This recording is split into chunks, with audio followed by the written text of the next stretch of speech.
Good morning each and everyone. हम पढ़ रहे हैं इनकम टैक्स में कैपिटल गेन की प्रैक्टिस शीट पार्ट 2। ये आज अपन को डिस्कस करनी है, आपके व्हाट्सएप ग्रुप पे आ चुकी है। Question number 5, x owns the following asset, units of mutual fund, date oriented और हाउस प्रॉपर्टी।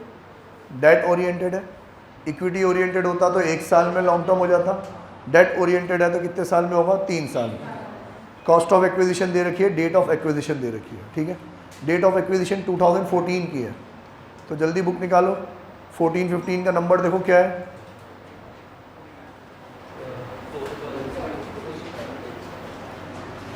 फोर्टीन 15 का मिल गया क्या आप लोगों को? 240, ठीक है। और जो हाउस प्रॉपर्टी परचेज करी वो अपन ने करी है मार्च 2020, तो मार्च 2020 मतलब 2021 के 1920 है ना। तो 1920 का नंबर देखो 289, ठीक है। These capital assets no depreciation is claimed. No depreciation claim मतलब block of asset concept apply नहीं होगा। इंडेक्सेशन करके नॉर्मली आप माइनस कर सकते हो। क्या हुआ हिमानी, क्यों मुंह बन रहा है तेरा, क्या हो गया? बोल क्या हुआ? Are transferred by X limited to its wholly owned Indian subsidiary company S limited on April 1, 2020। ये दो असेट उसने 1 अप्रैल 2020 को अपनी Holi owned Indian subsidiary company को ट्रांसफर करा है। तो ये अपन ने सेक्शन 47 में पढ़ा है, transactions not recorded as transfer. तो एक्स लिमिटेड ने अपनी सब्सिडरी एस लिमिटेड को ट्रांसफर करा है, इसको ट्रांसफर नहीं मानेंगे, लेकिन एस लिमिटेड जब इसको फर्दर सेल करेगा उसको ट्रांसफर लेंगे और कॉस्ट लेगा प्रीवियस ओनर की, इंडेक्सेशन भी करेगा प्रीवियस ओनर से, ठीक है। तो बस यही बात सिखाने के लिए क्वेश्चन आया था। On July 18, 2023 these assets are transferred by S Limited for a consideration of 4,50,500। Units बेची है 215,700 में, हाउस प्रॉपर्टी बेचा है 2,34,800 में। Compute the capital gain chargeable to tax in the case of S limited for the estimate year 24-25। एक minute बस ढंग से देख लेना। आपने कोई एक पर्टिकुलर असेट, अभी ले लेते हैं अपन इक्विटी ओरिएंटेड फंड, जो आपने 2014-15 में परचेज किया, उसको एक्स लिमिटेड ने अपनी सब्सिडरी कंपनी को 2021 में एस लिमिटेड को ट्रांसफर कर दिया, पर इस ट्रांजैक्शन को ट्रांसफर नहीं माना।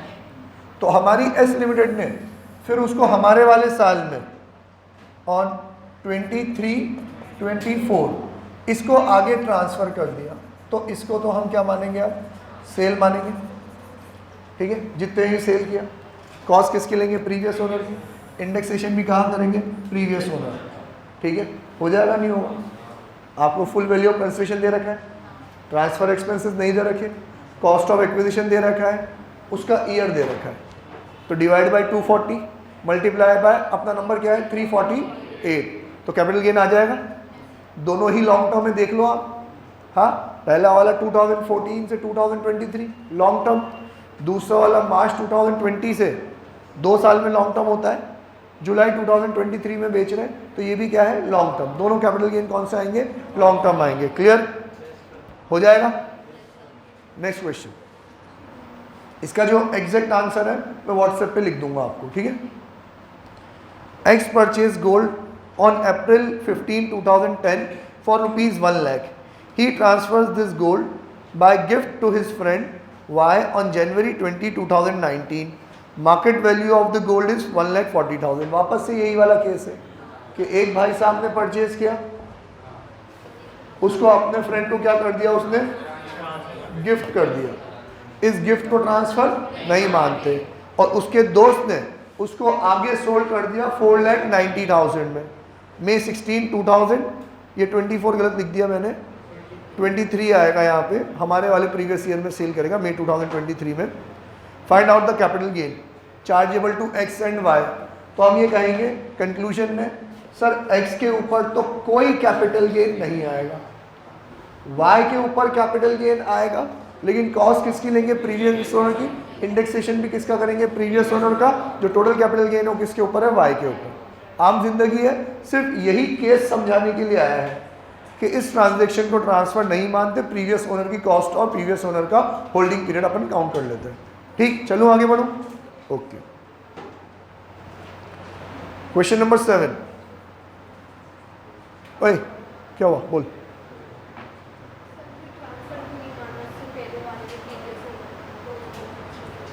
ऐसे कुछ केसेस हैं जिसमें नहीं मानते, ठीक है, वो हमने पढ़ रखा है, आपको भी पढ़ना बाकी है।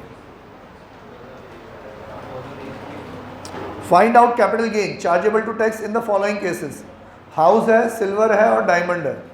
डेट ऑफ एक्विजिशन दे रखी है, डेट ऑफ ट्रांसफर दे रखी है, सेल कंसिडरेशन दे रखा है, स्टैम्प ड्यूटी वैल्यू दे रखा है। तो देखो, स्टैम्प ड्यूटी वैल्यू सिर्फ लैंड एंड बिल्डिंग की होती है।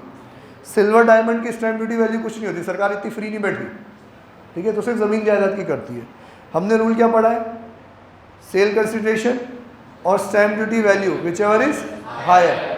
अगर स्टैम्प ड्यूटी वैल्यू हायर है तो 10% का मार्जिन चेक करना है। करो तो फटाफट 10% का मार्जिन हो रहा है बेटा। 14 लाख का 10% होता है 1,40,000, तो ये होता है 15,40,000। और स्टैम्प ड्यूटी वैल्यू कितनी है? 16,50,000। तो फुल वैल्यू ऑफ कंसिडरेशन कितना लेंगे अपन? 16,50,000 हो गए। सबको समझ में आ रहा है ये बात? ठीक है। Cost of acquisition 95, fair market value on 2001 is 90। आहा, यूनिक चीज़ हो रही है भैया। जब खरीदा था 89 में, तब वैल्यू थी 95, खरीदा 95 में था, और फेयर मार्केट वैल्यू मेरी क्या हो गई है?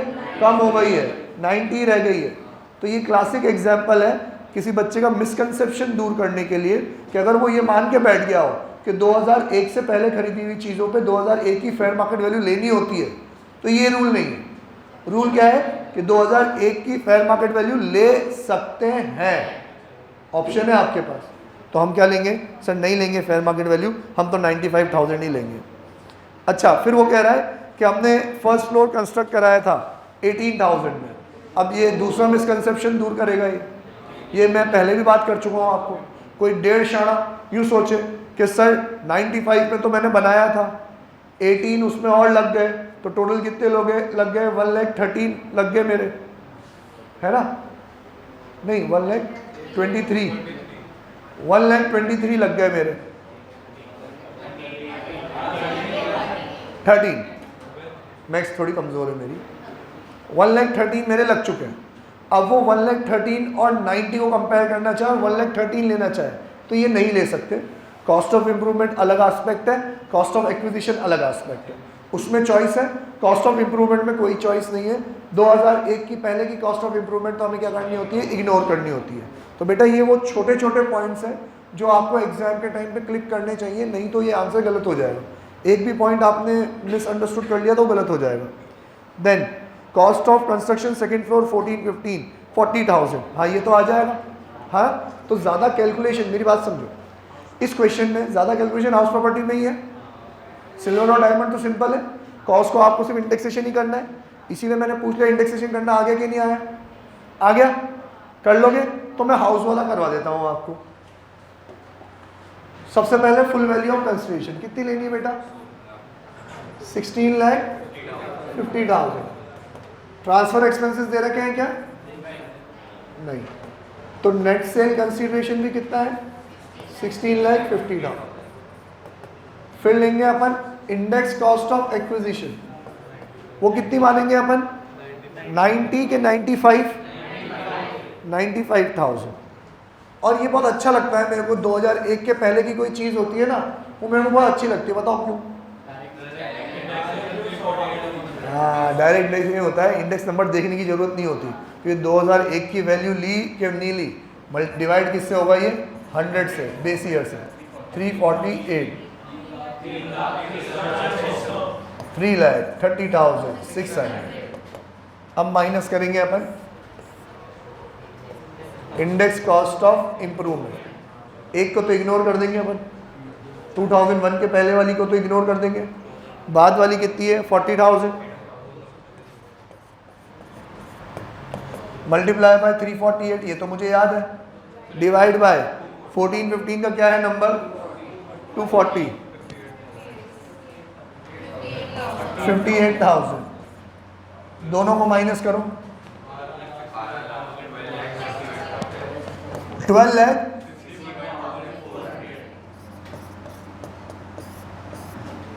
ठीक है, आप लोगों के वो जो बुक बनाई होगी ना आपने, टेक्स्ट बुक कहीं पे सॉल्व करते होंगे ना रफ, बेटा ये नहीं चलेगी, प्रॉपर वाली बना रखा है ना रजिस्टर, उसमें आप क्वेश्चन नंबर लिख के अमाउंट लिख लो, कहीं पे भी क्वेश्चन नंबर लिख के अमाउंट लिख लो, जब आप फॉर्मली सॉल्व करो तो ये अमाउंट आना चाहिए।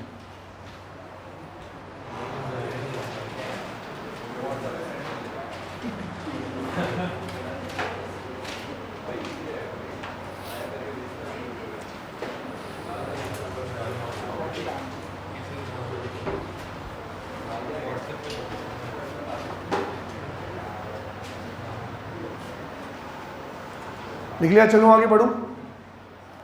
अगला वाला जो क्वेश्चन है आपका वो ब्लॉक ऑफ असेट कंसेप्ट वाला है।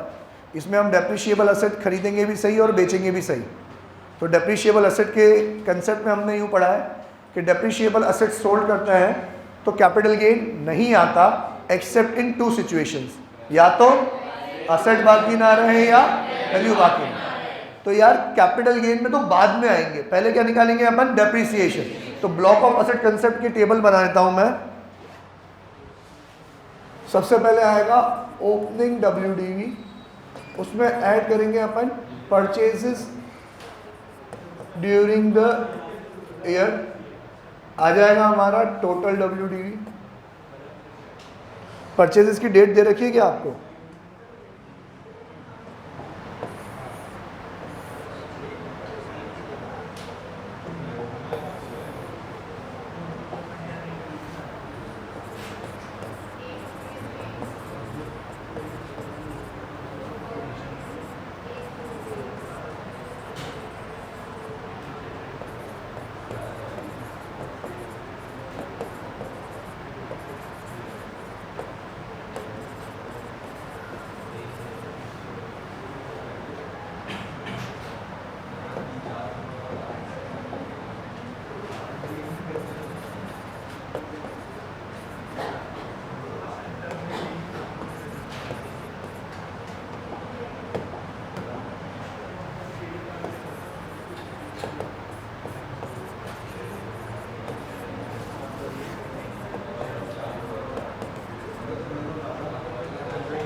Question number 8, X Limited owns 2 plants A and B, depreciation rate 15%, depreciated value of block on April 1, 2023, rupees 8,16,000। 2 plants मतलब प्लांट एंड मशीनरी, सबको एक साथ ब्लॉक में कन्वर्ट कर देते हैं अपन। उस ब्लॉक की रेट कितनी है? डेप्रिसिएशन एट 15%, और उसकी ओपनिंग WDV कितनी बोल रहे हैं वो लोग? 8,16,000।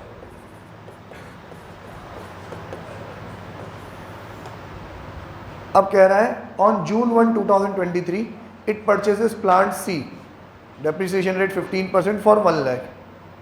अब इन्होंने नई प्लांट परचेज किया, कब परचेज किया? 1 जून 2023। तो मैंने आपको 180 डेज वाला क्राइटेरिया बताया था, हाँ, और उसमें गांधी जयंती की डेट भी बताई थी। 3 अक्टूबर के पहले है तो 180 डेज से ज़्यादा हो जाएंगे, 3 अक्टूबर के बाद है तो 180 डेज कंप्लीट नहीं होंगे, तो मोर देन 180 डेज में आएगा ये। प्लांट C यहाँ पे है, चेंज कर देता हूँ मैं, ये है A एंड B और ये वाला है C। अमाउंट कितना है इसका? 1 लाख।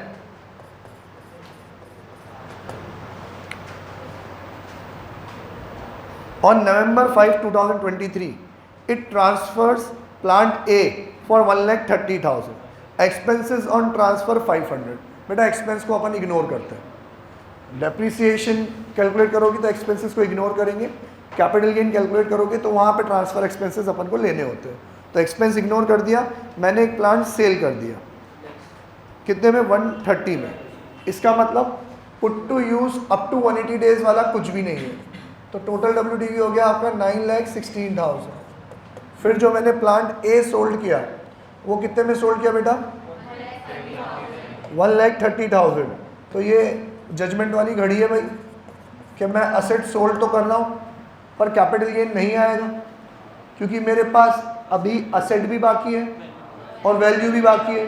सो डेप्रिसिएशन कैलकुलेट हो जाएगा, वैल्यू बचेगी यहाँ पे, माइनस करो 7,86,000, ठीक है। अब डेप्रिसिएशन तो ये मैं बिजनेस एंड प्रोफेशन वाले चैप्टर में बहुत डिटेल में पढ़ाऊंगा, वहाँ बहुत खास ध्यान रखना होता है। कैपिटल गेन में इतना इम्पैक्ट नहीं आता। किस बात का, कि डेप्रिसिएशन दो पार्ट में कैलकुलेट होता है, एक हाफ रेट, एक फुल रेट। हाफ रेट किसके लिए, कि जिसको हमने 180 डेज से कम यूज़ किया है उसके लिए। तो प्रायोरिटी पहले हमेशा 180 डेज से कम वालों को मिलती है, हाफ रेट वालों को मिलती है। लकीली इस क्वेश्चन में हाफ रेट वाला कोई आइटम नहीं है, तो हाफ रेट से डेप्रिसिएशन कुछ भी नहीं लगेगा। तो जो बचा 7,86,000 उस पर पूरे फुल रेट से लग जाएगा। रेट क्या है, 15%। लगाओ कितना है, 1,00,000 ये डेप्रिसिएशन। क्लोजिंग WDV निकालो, 6,00,000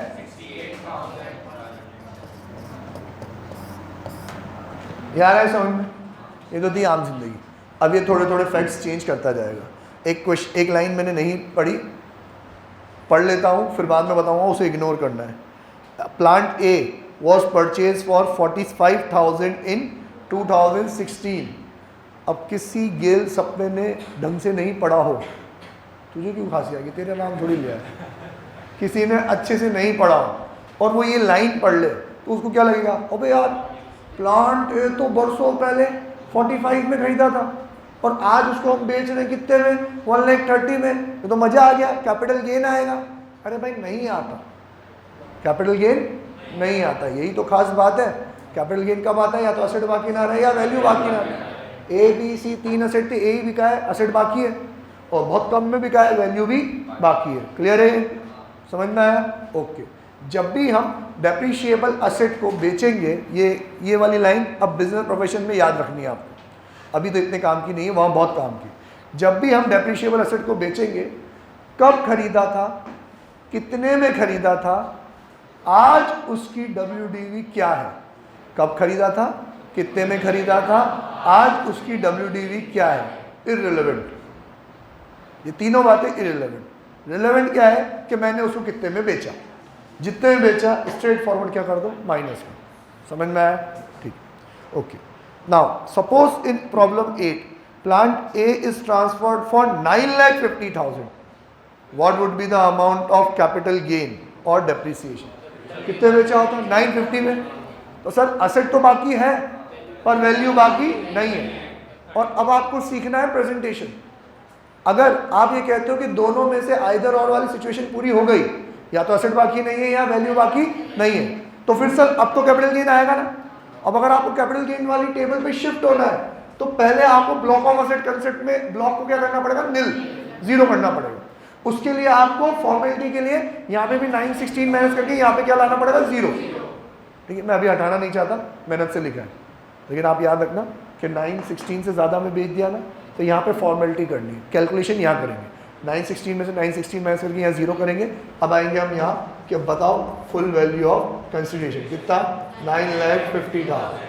ट्रांसफर एक्सपेंसेस दे रखा है क्या,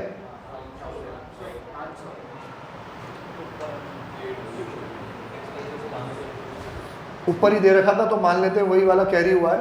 ट्रांसफर एक्सपेंस कितना है, 500। तो नेट सेल कंसिडरेशन कितना है बेटा, 9,49,500। और अब माइनस करेंगे अपन कॉस्ट ऑफ एक्विजिशन, जो कि हमेशा क्या होती है, टोटल WDV।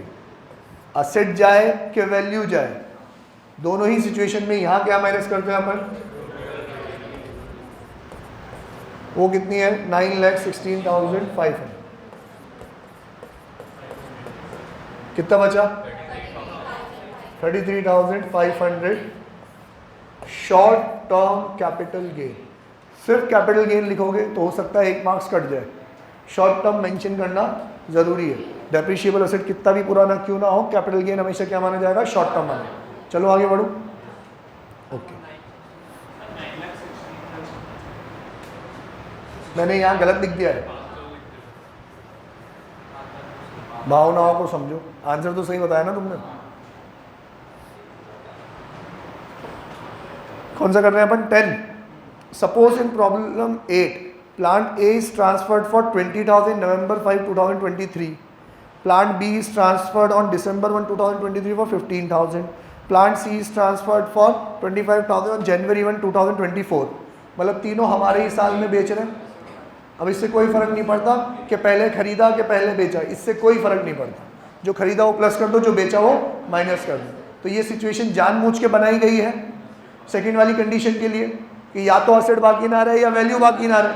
इधर वैल्यू बाकी नहीं थी, अब इस वाले में एसेट बाकी नहीं है। ए बी और सी तीनों को बेच डाला। अब तीनों को बेचा लेकिन बहुत छोटे छोटे अमाउंट में बेचा। टोटल करो कितने में बेचा,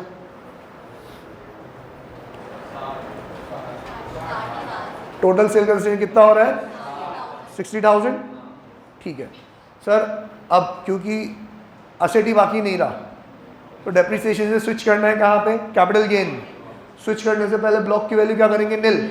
916 में 916 माइनस करके यहाँ क्या लाएंगे 0, फिर आएंगे यहाँ पे और कोई अलग अलग कैलकुलेट नहीं करेंगे, सबका एक साथ। A + B + C कितना आएगा 60। ट्रांसफर एक्सपेंसेस अब इग्नोर कर देंगे कि कुछ भी बोला ही नहीं उन्होंने इस कंसिडरेशन के साथ। ट्रांसफर एक्सपेंसेस अलग बोला है किसी के लिए, 1650 बोला है उन्होंने, तो 1650 उसमें से माइनस हो जाएंगे। फटाफट कर लो, 60,000 में से 1650 माइनस करो 58,350। ठीक है, और कॉस्ट ऑफ एक्विजिशन तो हमेशा क्या होगा, टोटल WDV, तो माइनस करो 9,16,000, नेगेटिव आएगा।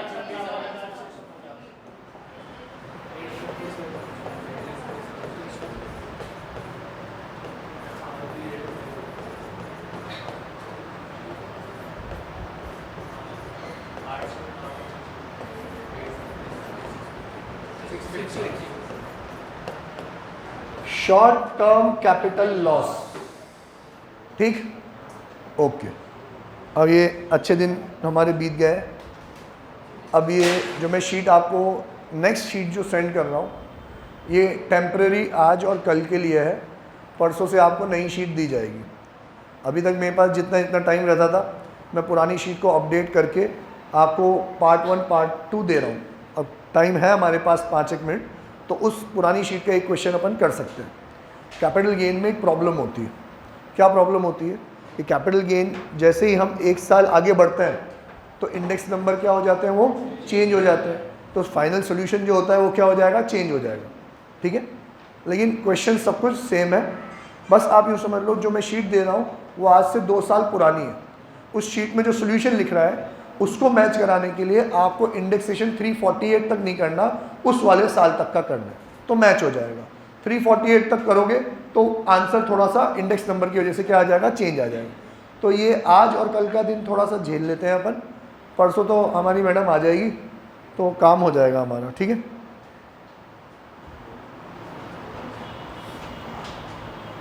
या छुट्टी कर दूँ यार, पढ़ाऊँ?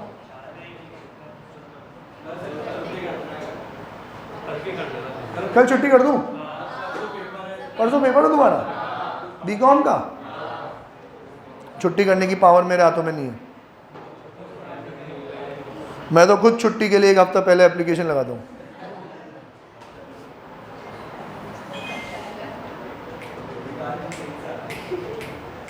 क्या बोल रहा है साले,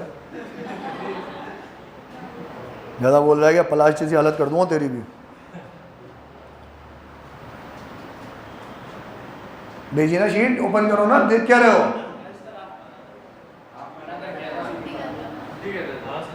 ओके, क्वेश्चन नंबर 11 पे आओ आप फटाफट, बड़ा सा क्वेश्चन है थोड़ा।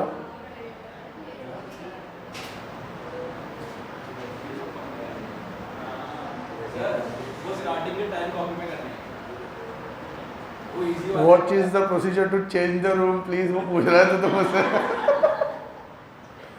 हाँ कर ले, कर ले।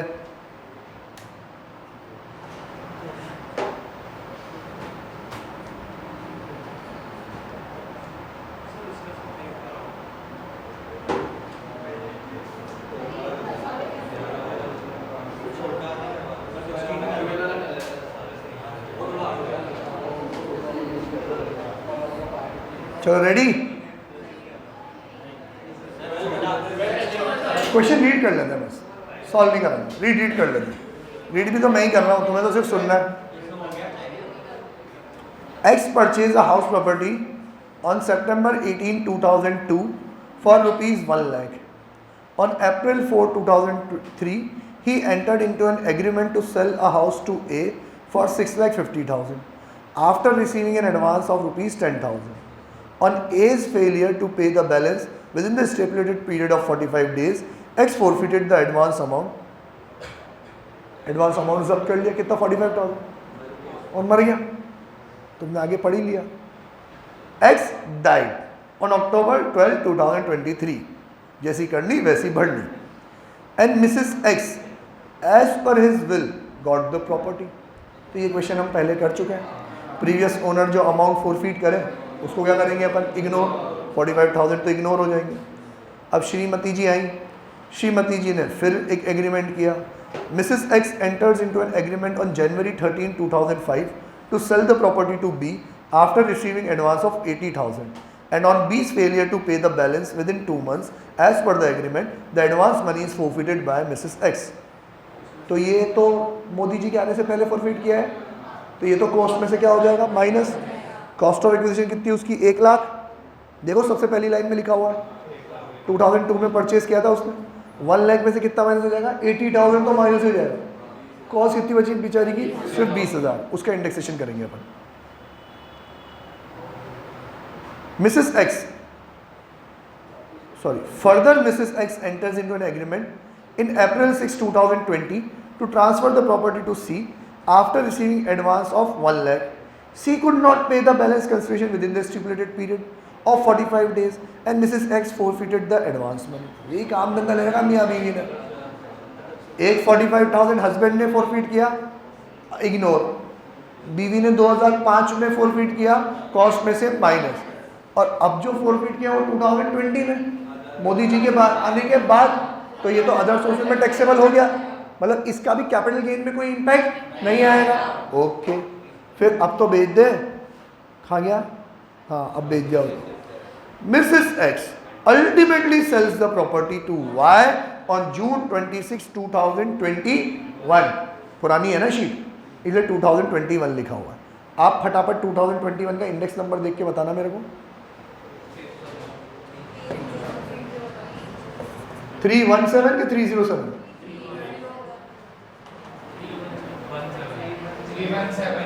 07 कौन बोल रहा है भैया? जो 07 बोल रहा है उसको भी पता पड़ गया 317 है। ठीक है, चले आगे। ओके, जब बेचा तब इंडेक्स नंबर ये था। Find out the tax consequences in the hands of X and Mrs X for the assessment for the different assessment years. तो डिफरेंट असेसमेंट ईयर सर बस वो 2020 में वो जो उसने कितने फॉरफिट किए थे आंटी ने, 1 लाख रुपए, वो 2020 में अदर सोर्सेज में टैक्सेबल हो गए, बाकी तो अब टैक्सेबल होंगे फाइनली बेचने पर। Also calculate net income of Mrs X for the assessment 22-23 on the assumption that she is a business women and her income from business 20 lakh. तेल लेने गया, उसका बिजनेस और उसकी बिजनेस इनकम। हम तो कैपिटल गेन कैलकुलेट करेंगे, कैपिटल गेन में फटाफट कैलकुलेट करेंगे। शब्बीर सर को अपनी शक्ल दिखाने से पहले फुल वैल्यू ऑफ कंसिडरेशन कितने बेचा, 42,90,000। ट्रांसफर एक्सपेंसेस दे रखा है क्या, चेक कर लो, छोटा सा कोई अमाउंट दे रखा हो तो। Net sale consideration 42,90,000। ओके, अब माइनस करेंगे इंडेक्स कॉस्ट ऑफ एक्विजिशन। तो कॉस्ट ऑफ एक्विजिशन तो थी मेरी 1 लाख, उसमें से अपन माइनस करेंगे एडवांस अमाउंट फॉरफिटेड 80,000, तो बची कितनी 20,000। तो इंडेक्सेशन जो होगा वो 20,000 का होगा, बाकी दो का तो क्या होगा पता है ना, पहले 45 इग्नोर, बाद वाले जो 1 लाख है वो अदर सोर्सेज में टैक्सेबल। ओके, अब ये जो 80,000, ये जो 1 लाख की कॉस्ट थी ये कब की थी? 2002 की। 2002 का इंडेक्स नंबर देखो प्लीज, डिवाइड बाय 105 है ना। ये 105 कहाँ से आया, समझ में आ गया सबको? जब उसके हस्बैंड ने परचेस करी थी, प्रीवियस ओनर की कॉस्ट ले ली, प्रीवियस ओनर की पीरियड ऑफ होल्डिंग भी ले ली। इंडेक्सेशन अगर मैं नई शीट प्रिपेयर करके दूंगा तो होगा 348 तक। मुझे आंसर मैच कराना है, इसलिए मैं कहाँ तक इंडेक्सेशन कर रहा हूँ? 317 तक। तो 317 करो बेटा, कितना है? 6,380, 6 लाख।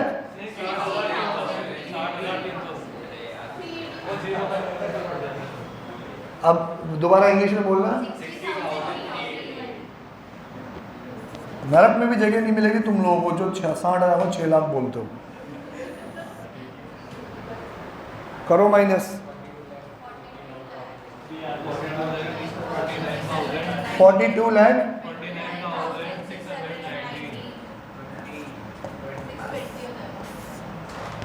ठीक है, इन्होंने फाइनल आंसर नहीं लिख रखा, इसमें कॉस्ट ऑफ एक्विजिशन 20,000 लिख रखा है बस। ठीक है, फाइनल आंसर यही है। आप ये मत लिखो, आप ये मत लिखो, आप आपका फाइनल आंसर लिखो। हमारा फाइनल आंसर क्या होगा? 42,90,000 में से 20,000 मल्टीप्लाई बाय 348 डिवाइड बाय 105, बताना कितना है? 60।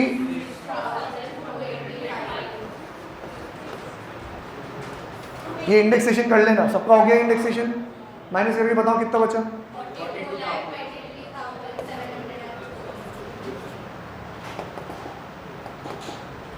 42,23,750। अरे 15 आया करे ढक्कनो। देखा, टाइम हो गया ना, अपना क्वेश्चन भी हो गया। जयराम जी की बाय, टाटा, सी यू।